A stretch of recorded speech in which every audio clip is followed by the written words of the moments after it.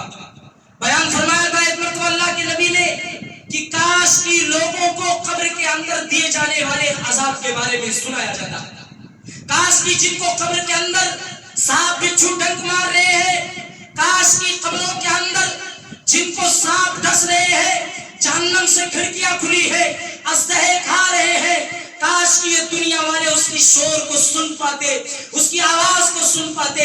اللہ کے نبی نے کہا جب قبر کے اندر کسی کو عذاب دیا جاتا ہے، دبایا جاتا ہے، نبی مکرم صلی اللہ علیہ وسلم نے کہا جانوروں کے آنکھوں سے آنسو نکل آتا ہے اور اللہ رب العالمین اس کی آواز کو سنائی دیتا ہے۔ یہ کیوں ہم قبر کے اندر آواز کو نہیں سنایا گیا؟ صرف اس لیے کہ دنیا والے دنیا کو چھوڑ دیں گے اور صرف اللہ اللہ اللہ اللہ کرتے رہ جائیں گے، نمازوں اور مسجدوں سے نکلیں گے ہی نہیں اگر قبروں کی آواز کو ان کو سنایا جائے۔ اور آگے اللہ کے نبی نے کہا تھا اے لوگوں زناکاری سے بچو، یہ حدیث بیان کرنے کے بعد اللہ کے نبی نے یہی جملہ استعمال کیا تھا۔ اس لیے میرے بھائیوں اور دوستوں، اس قبیح گناہ، اس فاسد گناہ اور اس شرک کے بعد خطرناک عظیم گناہ سے اپنے آپ کو، اپنے دامن کو ہمیشہ ہر وقت بچا کر کے رکھنے کی ضرورت ہے۔ اللہ رب العالمین سے دعا ہے مولا کریم تو ہم کو، ہمارے سماج کو، ہمارے معاشرے کو، ہمارے نوجوانوں کو زنا جیسی قبیح برائی، زنا جیسا عظیم جرم سے اس کے قریب اور کنارے نہ جانے کی توفیق عطا فرما۔ اللہ رب العالمین سے دعا ہے الہ العالمین تو ہمارے سماج کو، ہمارے معاشرے کو، ہماری ماں اور بہنوں کو زنا جیسے خطرناک اور سنگین جرم سے بچا۔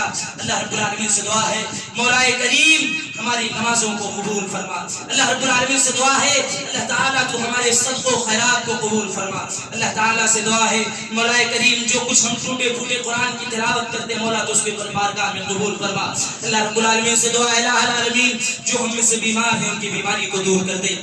مولا کریم جو پریشان ہیں ان کی پریشانی کو دور کر دے۔ مولا کریم جو تنگ حال ہیں ان کی تنگحالی کو دور کر دے۔ مولا کریم جو قرض کے بوجھ کے تلے دبے ہوئے ہیں اللہ رب العالمین تو ان کے قرض کے بوجھ کو ختم کر دے۔ اللہ جو بیمار ہیں ان کو شفاء کاملہ عاجلہ عطا فرما۔ اللہ رب العالمین جو بیماری سے جوجھ رہے ہیں، ٹھیک نہیں ہو پا رہے ہیں اور اس بیماری کی وجہ سے اس رمضان المبارک جیسے عظیم مہینے کے اندر روزہ نہیں رکھ پا رہے ہیں، مولا کریم تو ان کے گناہوں کو معاف فرما دے، ان کے خطاؤں کو معاف فرما دے، ان کی لغزشوں کو معاف فرما دے۔ اللہ رب العالمین تو ہماری عبادتوں میں انہیں بھی شریک اور شامل فرما سے تو تندرستی دے کر کے آمین۔ اللہ رب العالمین جو ہمارے مسلمان بھائی چاہے وہ مرد ہو، خواتین، بزرگ ہو یا بوڑھے، جوان ہو یا بچہ، اللہ رب العالمین جو اس دنیا سے رخصت ہو گئے مولا کریم تو ان کی قبروں کو نور سے بھر دے۔ مولا تو ان کو کروٹ کروٹ جنت نصیب فرما۔ مولا تو ان کو قبر کے عذاب سے بچا۔ مولا تو ان کو قیامت کے دن کی سختی سے بچا۔ مولا کریم تو ان کو جنت الفردوس میں اعلیٰ مقام عطا فرما۔ مولا کریم جو اس دنیا کے اندر ہمارے بھائی زندہ ہیں اللہ رب العالمین انہیں اعمال صالحہ کرنے کے ساتھ ساتھ انہیں نمازوں کا خاص اہتمام کرنے کی توفیق عطا فرما۔ اللہ رب العالمین سے دعا ہے الہ العالمین جو ہمارے مسلمان بھائی اس دنیا کے کسی بھی خطے گوشے کے اندر پریشان ہو مولا کریم تو ان کی پریشانی کو دور کر دے، ان کی مصیبتوں کو ختم کر دے۔ جو تنگے سے متاثر ہو مولا تو اس تنگوں کو ختم کر کے مسلمانوں کو راحت دے دے۔ مولا کریم رمضان المبارک کا مہینہ چل رہا ہے، جو کچھ بھی ہمارے مسلمان بھائی اس دنیا کے کسی خطے کسی گوشے کے اندر پریشان ہو مولا کریم ان کی پریشانی کو دور کر کے انہیں رمضان المبارک میں عبادت کرنے کی توفیق عطا فرما۔ مولا کریم جو ہمارے مسلمان بھائی اس دنیا کے اندر زندہ ہیں، قائم و دائم ہیں، ہماری مائیں اور بہنیں زندہ ہیں انہیں ایمان پر چلا، اسلام پر چلا، دین پر چلا، خاتمہ بالخیر ہو تو ایمان پر ہو. آمین. اقول قولی ھذا استغفر اللہ لی ولکم ولسائر المؤمنین فاستغفروہ انہ هو الغفور الرحیم. والسلام علیکم ورحمۃ اللہ وبرکاتہ.